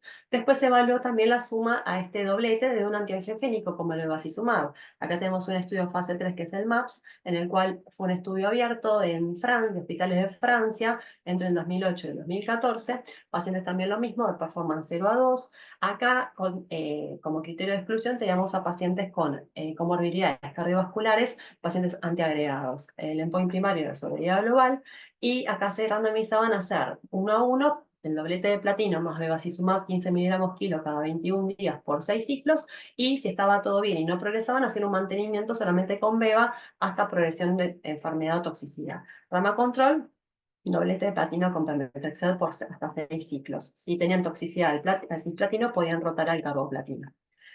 Con respecto a los pacientes, 20% de histología sarcomatoide, bien balanceados, y la mayoría era un estudio que estuvo bueno en cuanto a lo que fue el rédito diagnóstico, porque se priorizaba una buena calidad de biopsia pleural por la toracoscopía. Como vemos, más del casi el 90% tenían toracoscopía hecha. Todos los pacientes estaban suplementados y 2/3 de la población habían completado 6 ciclos en ambas ramas. Con respecto a la sobrevida global, a favor de el triplete, digamos, con el agregado bevacizumab, acá tenemos 18,8 meses de sobrevida versus 16,1 del doblete, a favor del triplete, con una reducción del riesgo de muerte del 23%. Acá vemos que la rama control, que era el doblete de platino, que en el otro estudio nos dio 12 meses, acá nos dio 16. ¿Por qué? ¿Por qué dio más que en el otro, digamos? Bueno, hay varias hipótesis y varias causas que se explica, digamos, en el trabajo. Más que nada son pacientes que todos también estaban suplementados, pero también son pacientes que en ese momento, digamos, los que habían participado del otro estudio de la combinación de pemetrexed con cisplatino, muchos habían recibido cirugías previas con, o sea, con neumonectomía extrapleural. Y acá, ya en centros de Francia, en Europa, eso ya tenían información de los estudios MARS y uno de ORTC, en el cual ya esa cirugía no era un estándar, sino que directamente muchos no operaban a los pacientes. Bueno, eso podría ser algún tipo de este tipo de justificación, y también que pacientes después de la progresión también recibieron otras líneas de tratamiento.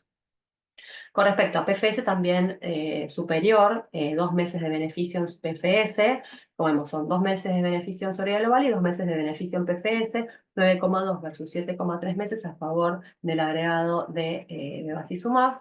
Y con respecto a los eventos adversos, generalmente son bien tolerados por el agregado, obviamente que tenemos más toxicidad grado 3, quizás cardiovascular, hipertensión o tromboembólicos, que con respecto a casi 0% la rama del doblete. Por lo cual, el agregado de bevacizumab a pemetrexed y platino demostró mejorar la sobrevida global, sobrevida libre de progresión en mesotelioma de primera línea con toxicidad manejable y esperada.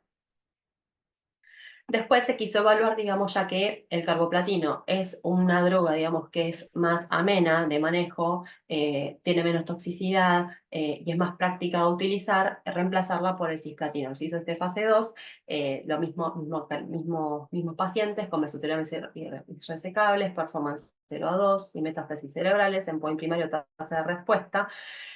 Única rama, carboplatino área bajo la curva de 5 con pemetrexed y suplementados, características de los pacientes nada relevante, y acá la tasa de respuesta cercana al 20%, casi la mitad de los pacientes con enfermedad estable, y los resultados muy similares a la combinación de pemetrexed con cisplatino con sobrevida global de 12 meses y sobrevida libre de progresión de 6 meses, y también, digamos, a nivel de toxicidad, bastante manejable, por lo cual en cuanto a estos resultados, digamos, tenemos como la opción alternativa de que si el paciente no está fit para un cisplatino, poder darle carboplatino. Después también se evaluó, digamos, lo que es el mantenimiento. El rol de mantenimiento es incierto en mesotelioma. Este fase 2, digamos, del CALGB quiso evaluar con rama, digamos, randomizando a los pacientes mitad y mitad, como vemos es bajo el N de pacientes y 22 en observación y 27 en la rama de pemetrexed. Una vez que hacían 4 o 6 ciclos con el doblete de platino, si no había progresión, seguían un mantenimiento con pemetrexed versus terapia de mejor soporte. El endpoint primario sobrevivía libre de progresión. Fue un estudio muy largo, de un reclutamiento muy largo, y tuvo un cierre prematuro, ¿sí? Por lo cual ya estoy anticipando que los resultados no son buenos. No tuvo beneficio en sobrevida global, en sobrevida libre de progresión, que era el endpoint primario, el mantenimiento con pemetrexed. Después también se evaluó, digamos, qué pasa si uno hace un switch, o sea, después de los 4 a 6 ciclos de platino, cambiar la droga y hacer un mantenimiento con gemcitabina. Bueno, acá se hizo lo mismo, digamos, acá fue un estudio prospectivo entre el 2014 y el 2019 en hospitales de Holanda, en los cuales, si no había progresión, al menos por 4 ciclos, después seguían con gemcitabina versus terapia de mejor soporte. El endpoint primario, la sobrevida libre de progresión, era un estudio, digamos, dirigido por investigadores que después se comprobó, digamos, lo que es la eficacia con un comité revisor independiente. Acá, digamos, lo que es, digamos, la eficacia de esos primeros 4 o 6 ciclos de platino, la mayoría de pacientes logró enfermedad estable y respuestas parciales en un 40%. Habían hecho más o menos la mitad cisplatino y mitad carboplatino, un 40-48%. Y con respecto en el gráfico de arriba tenemos lo que son los resultados por el investigador, con un beneficio en 3 meses de sobrevida libre de progresión de 6 versus 3 meses versus de la terapia de mejor soporte para la gemcitabina en mantenimiento, estadísticamente significativo, y luego abajo está la confirmación por el Comité de Revisión Independiente con beneficio en sobrevida libre de progresión también similar, ¿sí? Así que es un beneficio de 3 meses absoluto en sobrevida libre de progresión con el switch de gemcitabina luego de los primeros 4 a 6 ciclos. No así tuvo beneficio en sobrevida global. Y fue dentro de todo bastante bien manejable la toxicidad, una muerte por Ya está, infección. bebé. ¿Cómo? ¿Hola? Luciano aparentemente está aprovechando el viernes y se le Ah, abrió el micrófono. ok. Yo porque no veo nada, estoy con la cosa abierta. Bueno, perfecto, seguimos. Sí, sí. Igual si quieren me frenan, ¿eh? Yo perdón que voy así, es típico de mí ir medio rápido, así que si no me frenan. Me parece que Luciano está haciendo algo más, pero bueno, ahí pone disculpen. Bueno, seguimos. Bien, entonces, como vemos, el switch a gemcitabina como mantenimiento demostró mejorar la sobrevida libre de presión, pero ojo que en sobrevida global ahí ese dato no lo tenemos. Bueno, después también viene otro tipo de estrategia terapéutica que dio muy buenos resultados en glioblastomas. Bueno, acá también se quiso hacer este tipo de terapia, digamos que es, digamos, es como una especie de radiación, por así decirlo, derivarle al tumor digamos, estos campos eléctricos de baja frecuencia, alternantes, por así decirlo, que lo que hacen es justamente cuando las células que están en replicación en la fase mitótica con los microtúbulos, abrir los canales de calcio y generar que haya una desorganización, una inestabilidad en esos microtúbulos y las células en división mueran, tengan apoptosis, ¿sí? Bien así bien burdo en la explicación, por así decirlo, espero que eso se haya entendido. El tema es que este tipo de derivación de rayos de baja intensidad requiere de la colocación de un dispositivo y tener puesta esa mochila, digamos, por así decirlo, con esa pechera, digamos, como una tela que se pega al tórax y que eso es lo que deriva los rayos continuamente, y que tenerlo puesto casi todo el día, que eso es lo que hace a veces difícil la adherencia al tratamiento. Ese tipo de estrategias se evalúa en este estudio, que es acá como vemos le puse la fotito de la mochilita y cómo va pegado el parche, ¿sí? En el tórax. Se evaluó en ese estudio Stellar, que es un estudio de simple rama, fase 2. Es un estudio prospectivo que se hizo entre el 2015 y el 2017 en 12 centros europeos, pacientes medio de tratamiento. El endpoint primero es sobriedad global, y acá lo que se hacía es combinar la colocación de este dispositivo al mismo tiempo que se hacían los 4 hasta 6 ciclos del doblete de platino con pemetrexed cisplatino o carboplatino, ¿sí? Y si no había progresión a los 6 ciclos, podían seguir en mantenimiento solamente con este dispositivo de emisión, esta radioterapia de baja intensidad. Con respecto a la mayoría de los pacientes tienen epitelioides, y el número de ciclos de que se hicieron con esta mochila fueron un promedio de 8, y los ciclos de quimioterapia fueron 6. La mayoría hicieron quimioterapia a base de carboplatino. Y la mayoría de pacientes, más del 50%, hicieron un tratamiento posterior a predominio de monoterapias con vinorelbina y gemcitabina. Acá la sobrevida global fue de 18 meses y la sobrevida libre de progresión de 7,6 meses. Relevante los datos. Con respecto a la toxicidad, dentro de todo muy bien manejable, ¿sí? La toxicidad dérmica casi ni se vio, fue mayoritariamente grado 1 y grado 2. Y si después hizo un análisis post-hoc con respecto a post-hoc a nivel del beneficio, digamos, de sobrevida global o sobrevida de progresión, pero por subtipo histológico, en el cual la histología epitelioide fue la más beneficiada, con una sobrevida global de 21 meses versus 12 para las no epitelioides, ¿sí? Y con esto, digamos, la FDA con este estudio, dado que es una combinación segura y eficaz, autorizó este tipo de terapia en el 2019. Bueno, pasamos a la inmunoterapia, nos vamos acercando a poquito, digamos, a lo que después también transforma un poquito lo que es el estándar de tratamiento. Sabemos que inflamación crónica relacionada a la exposición ambiental crea que un microambiente tumoral que está predominantemente con células inmunosupresoras, células T o macrófagos, por lo cual esto hace que en mesotelioma pleural sea un tumor no inmunogénico, un tumor frío, ¿sí? Con menor susceptibilidad de responder al inmuno. Se sabe que los mesoteliomas más o menos tienen un PDL1 positivo en un 40%, que el PDL1 positivo está relacionado a peor pronóstico, y eso está más vinculado con subtipos no epitelioides, que sabemos que tienen peor pronóstico y que responden menos a la quimio. Entonces, y tampoco se vio un rol predictivo de PDL1, este tipo de tumores de mesotelioma, y la respuesta al inmuno, ¿sí? No está confirmado eso aún. Así que esas son las bases teóricas. Tenemos un primer estudio que evaluó lo que es la inmunoterapia dual, ¿sí? En primera línea. Esta es la primera línea con nivo-ipi versus quimio doblete de platino, ¿sí? En mesoteliomas, con ECOG 0 a 1, ¿sí? Acá se estratificaba nada más que por histología, no por PDL1.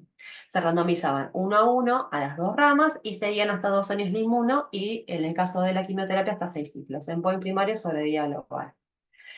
Características de los pacientes, mayoría epitelioides, y PDL1 positivos fueron la mayoría, el 80%.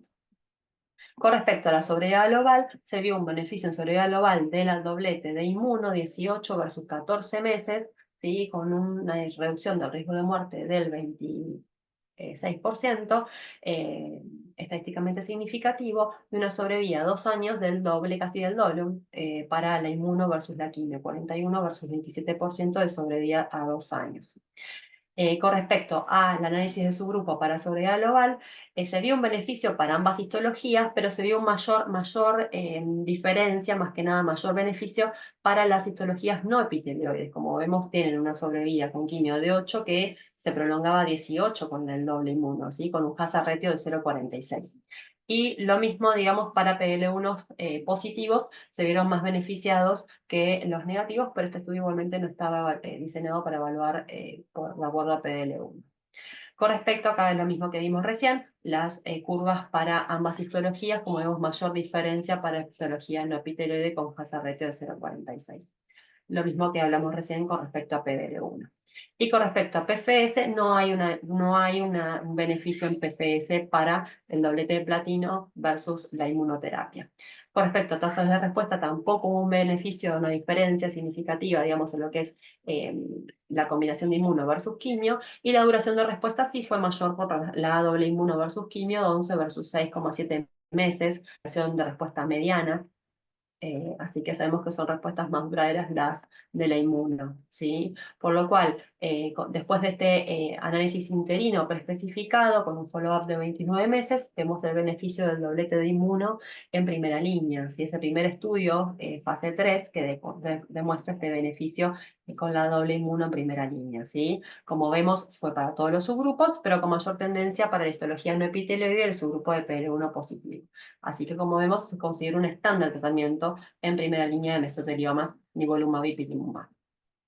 El seguimiento a 3 años del estudio sigue demostrando el beneficio, ¿sí?, del doblete de inmuno con a 3 años una sobrevida global del 23 versus 15% para el doblete de platino. En los subgrupos lo mismo, se sigue observando el mismo de diferencia en cuanto a la histología no epitelioide con mayor beneficio. Y después sí se evaluó también aquellos pacientes que habían discontinuado por eventos adversos vinculados al inmuno, que esos sí fueron pacientes que en realidad se beneficiaron más, con mayor sobrevida global, versus aquellos pacientes que no habían suspendido por eventos adversos. Eso prolongaba su sobrevida global a 25 meses con la base de 18 en intent to treat. Así que la verdad que discontinuar por eventos adversos le otorgó mayor sobrevida global a los pacientes. Y con respecto, también se hizo un análisis exploratorio por biomarcadores, se quería evaluar también qué biomarcadores intentar, hacer como empezar a evaluar si había biomarcadores que puedan predecir la respuesta al inmuno. Se hizo como una firma génica con estos 4 genes que están acá abajo a la izquierda, y se vio que aquellos que tenían un alto score vinculados a tumores más inflamatorios tenían mejoría en sobrevida versus aquellos que tienen un score bajo o tumores más fríos, ¿sí?, con baja inflamación. Se prolongaba la sobrevida global a 21 meses versus aquellos que no tenían alto ese score y tenían 16 meses de sobrevida estadísticamente significativo, ¿sí? Por lo cual, luego de esto, también está aprobado esta combinación por FDA y EMA en primera línea de mesotelioma. Bueno, siguiendo un poquito con el caso clínico que habíamos arrancado al inicio, esta paciente con este derrame que logramos evacuar se selló, por suerte después no volvió a recurrir el derrame, pero bueno, una paciente que, si bien no había en el PET, perdón, que no puse el PET, ahora que me acuerdo, no tenía compromiso ganglionar del otro lado, ¿sí? Era un N2 por PET, por lo cual, digamos, y también la paciente, en cuanto a los estudios funcionales, y eso no le daban para poder operarla, por lo cual la paciente arranca una primera línea, como dijimos previamente, todos pacientes son presentados en comités interdisciplinarios, ¿sí? Por lo cual acá estaban los radioterapeutas, los cirujanos, nosotros, los neumonólogos, van los clínicos, van varias personas a los comités de tórax de los lunes. La paciente arranca primera línea con nivo-IPI, hace 6 aplicaciones, y tuvimos que suspender por insuficiencia renal grado 3, ¿sí? Esa suspensión fue en noviembre del 23, ahí casi fines del 23, y al día de hoy, con tomografía de enero de este año, la paciente sigue libre, digamos, de progresión, con solamente ese engrosamiento pleural en la base derecha y nada más. La verdad que la paciente regia, ¿sí? Obviamente sigue ahí con un poco de dosis de corticoides, pero por suerte muy bien clínicamente. Así que en este caso llevamos una sobrevida global de 21 meses con esta paciente que tuvo que suspender por toxicidad. Bien, ahí como frutilla de postre para la aprobación de la inmuna. Con respecto a combinaciones de quimioinmunoterapia en primera línea, ya se fueron evaluando combinaciones de durvalumab, por ejemplo, con dobletes de platino, y seguían después con el durvalumab por 1 año, con PFS de 7 meses, sobrevidas globales de 18 meses, lo mismo en otro esquema, eso se fue, digamos, lo mismo en otro estudio, como vemos abajo, con los mismos, más o menos los mismos resultados. En base a estos estudios, digamos, de fase 2, se está haciendo ahora un fase 3, que es el DREAMM-3R, en el cual se hace durva con quimio versus quimio doblete de platino, ¿sí? Y después los que están en la rama del inmuno siguen con inmuno mantenimiento hasta un año, prevención de enfermedad. El endpoint primario es sobrevida global, y este estudio no está reclutando, pero está activo, todavía no tenemos resultados, ¿sí? Y después, como puse acá a la izquierda, digamos, tenemos el INT-227, que es un estudio de pembrolizumab en combinación con quimio versus quimio, en los cuales, digamos, el endpoint primario es sobrevida global, y en este caso, digamos, acá la sobrevida global no fue tanta la diferencia, fue 17 versus 16 meses del doblete de platino, fue estadísticamente significativo, con un hazard ratio de 0,69. En cuanto a la PFS no hubo diferencia. En cuanto a la evaluación por histología, acá sí, mayor es un beneficio más que nada, acá la histología epitelioide, el intervalo de confianza cruza el 1, en la histología no epitelioide sí tenemos un intervalo de confianza adecuado con un hazard ratio de 0,57, o sea, mayor beneficio para histología no epitelioide con una sobrevida global media de 12 versus 8 meses. Y con respecto a las tasas de respuesta, digamos, mayoritariamente las respuestas parciales fueron del doble en la tasa de pembroquimio versus quimio, estadísticamente significativos, y este estudio, con, digamos, también toxicidades grado 3, un poquito mayores, de 24% para la combinación versus 15% para la quimio, pero, digamos, fue aceptable. La combinación esta, digamos, con este beneficio de un mes en sobrevida global, y en tasa de respuesta sin diferencia en severidad y represión, es otra opción aprobada por FDA. Acá en Argentina no la tenemos aprobada, pero bueno, es otra opción en primera línea en cuanto a combinación con platino, ¿sí? Hasta ahora, todavía nos falta el otro estudio que elegí, el DREAMM-3R, todavía no están los resultados con durva.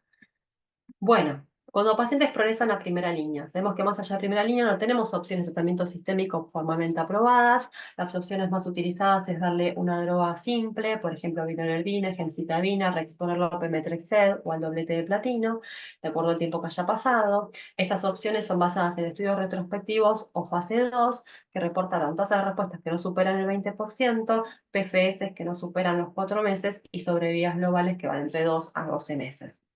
Lo que es el uso de antiangiogénicos en el tipo de tumores ya lo tenemos evaluado en primera línea con el estudio MAPS, pero bueno, acá lo que es en pacientes progresados se instala el ramucirumab, que es un anticuerpo monoclonal que va contra el receptor el factor de crecimiento endotelial tipo 2, que tiene mayor afinidad de este receptor que sus ligandos, y se hizo este estudio en base a esa, digamos, esa hipótesis, en el cual son pacientes progresados en la primera línea basada en platino, ECOG 0 a 2, se randomizaban 1 a 1 a hacer gemcitabina monoterapia o gemcitabina con ramucirumab, ¿sí? Hasta toxicidad o progresión en point primario sobre vía global. Acá eran 81 pacientes en la rama de gemcitabina sola, 80 pacientes en la rama combinada, y como vemos hubo un beneficio a favor de la combinación de 13 meses versus 7,5 veces del doblete, para una segunda línea bastante bien. 0,71 de hazard ratio estadísticamente significativo. Cuando se evaluó también por histología, fue mayor el beneficio, la rama B era la combinación, digamos, 13 meses versus 8 meses, y mayor beneficio todavía en las histologías no epitelioides. Por lo cual, esta combinación mostró beneficio en sobrevida global versus la monoterapia en segunda línea, transformándose en otra opción de tratamiento a pacientes progresados a primera línea. La inmunoterapia más allá de segunda línea, tenemos varios estudios que por ahora algunos dieron positivos, otros todavía están con algunos resultados dudosos. Anti-CTLA-4, tremelimumab dio resultados negativos en fase 2. Pembrolizumab dio buenos resultados en fase 2, pero esto no se confirmó cuando fue el fase 3, que es el promismeso, ¿sí? En el cual no dio resultados positivos. Lo que es también con esto no veo. El nivolumab, digamos, también hubo estudios fase 2 en Nivomes y el MERIT con tasas de respuesta de 30 y sobrevidas globales que llegaron hasta 17 meses, pero este resultado del MERIT con sobrevida global de 17 meses le dio la aprobación solamente en Japón, para justamente pacientes progresados a primera línea basada en platino en 2018, ¿sí? Después el fase 3, que es el CONFIRM de nivolumab versus placebo, le dio también en fase 3 confirma en pacientes progresados. El endpoint primero era PFS de 3 versus casi 2 meses, que era el de supportive care, con surrogatías globales de 9 versus 6 meses, pero eso no si bien dio positivo, no le otorgó la aprobación. Y con respecto a la inmunoterapia combinada de anti-PDL1 con anti-CTLA4, tremelimumab y durvalumab, está este Inhibit-Meso 1, que es en segunda o tercera línea, con tasas de respuestas del 30% sobre días globales de 16 meses. Tienen resultados ahí promisorios, pero bueno, son fases 2, ¿sí? Lo mismo que Nivo con IPI, está el Initiate y MAPS2, con similares resultados. Son datos que están ahí, pero todavía no se trasladaron a aprobaciones, ¿sí? Por lo cual, vamos a las conclusiones.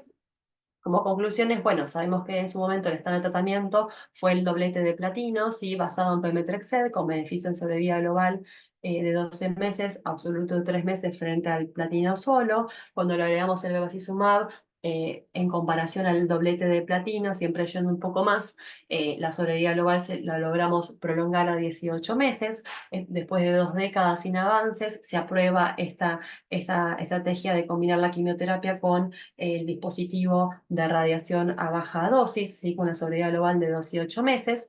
En 2020 se aprueba primera línea de inmunoterapia combinada, ¿sí? En base a el resultado de ventaja en sobrevida global de 4 meses absoluto entre versus doblete de platino, 18 versus 14 meses. Se vio que todavía no hay biomarcadores que predigan la respuesta al inmuno para seleccionar mejor qué pacientes pueden ir un inmuno en primera línea. Segunda línea, mantenimiento. Hasta ahora no tenemos evidencia robusta de hacer un mantenimiento. Como vimos, el estudio Pemetrexed fase 2 no tuvo beneficio. El switch a gemcitabina dio beneficio en PFS, pero no tenemos beneficio en sobrevida global, así que no hay una indicación formal. Y aunque el bevacizumab se utilizó en la parte de mantenimiento en el estudio, ese estudio no estaba diseñado para saber si eso contribuyó o no en la fase de mantenimiento a un beneficio, ¿sí? En segunda línea, como dijimos, no tenemos estrategia, digamos, terapéutica robusta tampoco, no tenemos, solamente tenemos opciones basadas en estudios retrospectivos fase 2, de quimioterapia simples, reinducir con pemetrexed doblete de platino. Tenemos esta opción de combinar ramucirumab con gemcitabina o inmunoterapia si tenemos suerte que las entidades regulatorias lo aprueben. Tenemos que tener en cuenta de evaluar estos casos en comités multidisciplinarios, considerando como factores importantes para tomar la decisión el estadio, la histología, el performance, las comorbilidades y la preferencia del paciente, y saber que estos pacientes no se van a curar y tenemos que tratar de que las estrategias terapéuticas que elijamos preservar siempre su calidad de vida, ¿sí? Así que bueno, eso es lo que me gusta que se lleven y que es más importante. Bueno, muchas Excelente. gracias. Muchísimas gracias, Yami. No sé si No, hay preguntas. Chami, bueno, muy buena la presentación. Yo te quería preguntar gracias. en qué momento de la evolución de la enfermedad testeas BRCA y si tenés experiencia con inhibidores de PARP. No, no tengo experiencia con el de PARP. Generalmente lo que es la evolución de los mesoteliomas no tenemos justa, digamos, de testear BRCA, digamos, actualmente. No tenemos ese tipo de conducta ante la progresión, quizás solicitar la mutación. No es nuestro estándar, digamos, actual. Mm. Quizás más que nada, como charlaban al principio, digamos, lo más importante es que depende de cada paciente, digamos, la decisión terapéutica, en lo que son los tratamientos multimodales, quizá que eso no incluí, porque bueno, generalmente como sé que hablaban los cirujanos, después los radioterapeutas, acá más que nada me dediqué al tratamiento sistémico más que nada de pacientes irresecables, pero pacientes que son potencialmente resecables, que se decide un tratamiento multimodal con justamente todos los que vamos a participar de ello, todos de acuerdo. El escenario, digamos, el orden de ese tratamiento multimodal tampoco está establecido, digamos, no hay nada estándar. Es importante que sean centros seleccionados y que, ni que hablar que acá sean pacientes, son contados los pacientes que pueden llegar a hacer algún tratamiento multimodal. Generalmente la mayoría de pacientes ya son pacientes que requieren tratamiento sistémico. Bárbaro. Y lo otro que te quería consultar es si considerás que el PDL1 es un buen biomarcador predictivo con respecto, no sé, a otras patologías. No, como lo expliqué ahí, digamos, el PDL1 ya pierde el rol, digamos, a diferencia de los tumores de pulmón, en cuanto es el único biomarcador que no nos queda otro acusar en pulmón con tumores de pulmón, pero acá mesotelioma se fuma, no tiene Bien, valor, rol, digamos, todavía como un biomarcador. Es más, se vio vinculado con peor pronóstico en realidad, porque está más vinculado con histologías no epitelioides, pero bueno, nada, lo único dato ahí que tenemos descriptivo. gracias.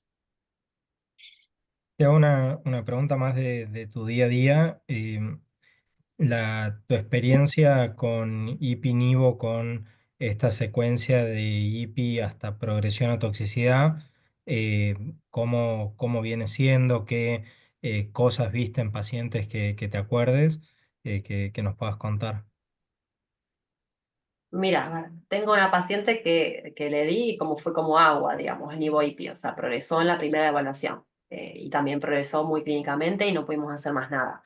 Y después tengo esta paciente que presenta el caso clínico, digamos, que es una paciente que con la toxicidad casi la liquido yo, con la insuficiencia suprarrenal grado 3, se le sumó hipotiroidismo también, que no lo puse, pero la verdad que después, justo vemos que los que tienen toxicidad son realmente pacientes que van a sobrevivir más tiempo y lo está demostrando, digamos, en cuanto a eso, más que nada toxicidades limitantes, que bueno, por suerte uno tiene que estar en un centro o derivarlos realmente, es importante el manejo interdisciplinario con los endocrinólogos, en este caso para el manejo de la insuficiencia suprarrenal, el manejo en equipo de esas toxicidades es muy importante.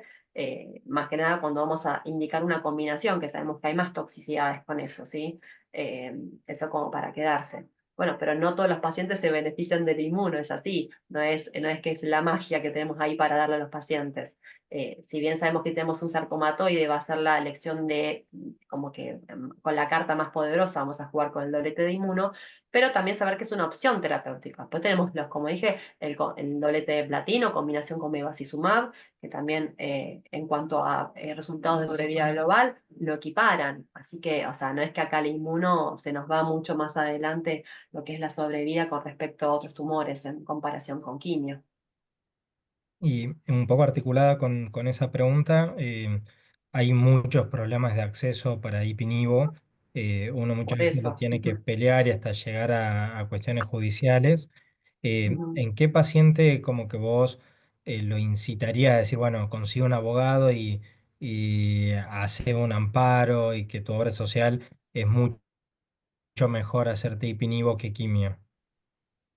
Por eso ahí también acordarnos del performance, que es importante, porque muchos pacientes arrancan con performance 2 y en el estudio de Ipinivo es performance hasta 1. Tienen que estar muy bien clínicamente para arrancar eso, primero que nada. Y después la histología acá sarcomatoide, hay que pelearlo. Si está en un buen performance para que reciba el doblete, sabemos que se van a beneficiar mucho más que la quimio, que sabemos que ahí vamos a tener 4 meses, recién ahí 3 meses de sobrevida libre de progresión.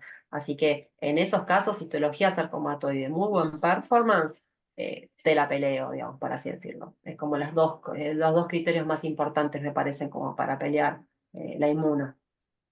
Bárbaro. Bueno, no sé si hay alguna otra pregunta. Yo tenía una pregunta. Primero que todo, pues, mil gracias. Excelente clase. Conceptos muy claros. Eh, ¿Qué rol tiene la neoadjuvancia? De pronto hay trabajos de neoadjuvancia en mesotelioma, de quimio o rayos prequirúrgicos. Sí, sí, hay justamente evidencia de hacer doblete de platino, más que nada, como en adyuvancia, por así decirlo, en lo que es el tratamiento multimodal, sí, que es lo que habíamos mencionado previamente.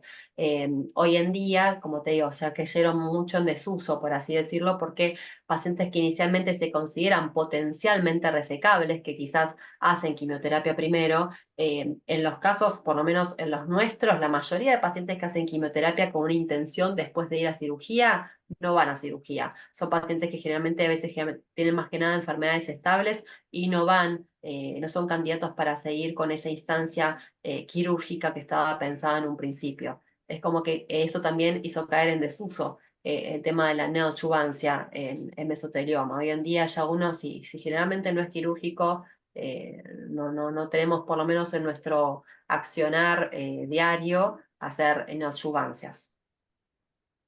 Es muy Ok, raro. Bárbaro. gracias. Bueno, no sé si hay alguna otra pregunta. terminamos 4 minutos antes, Ah, espectacular. perfecto. ¿Mm? Em, bueno, terminamos con el módulo de pulmón. La verdad que por suerte nos van a dejar de aguantar. Agustín igual va a seguir con ustedes. El viernes que viene empieza el módulo de cabeza y cuello, que va a estar a cargo del equipo del Rofo y el equipo de Fleming. Así que bueno, espero verlos de vuelta. Y también durante abril vamos a estar confirmándoles quién va a ser su mentor a los que se inscribieron. Se inscribieron muchísimos. Estamos viendo cómo adaptamos eso.